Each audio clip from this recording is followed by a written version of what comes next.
जर मनोज दादाचा लहान भाऊ जर एवढा मोठा झाला असेल, आज एक लिस्टेड कंपनी चालवत असेल, आर्थिकदृष्ट्या प्रबळ असेल, तो दादाच्या आव्हानाला मागणीला मान करून इकडे येऊन त्यांच्याशी बोलत असेल, तर मला वाटतं मनोज दादा हाके साहेबांचं मला नाव माहीत नाही, हाके साहेबांना यावरती कुठलंही पोटशुडोल होण्याचं कारण नाही.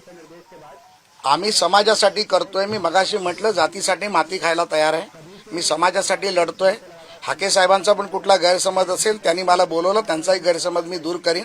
पण माझ्या समाजाच्या संघर्षात, समाजाच्या आंदोलनात, समाजाच्या विषयात दादांबरोबर उभं राहून दादांचं जे मनामधलं जे दुःख आहे किंबहुना त्यांचे जे विषय आहेत ते पूर्ण करण्यासाठी मी काम करीन. त्यामुळे हाके साहेबांनी देखील त्याचा गैरसमज करू नये माझी त्यांना विनंती आहे.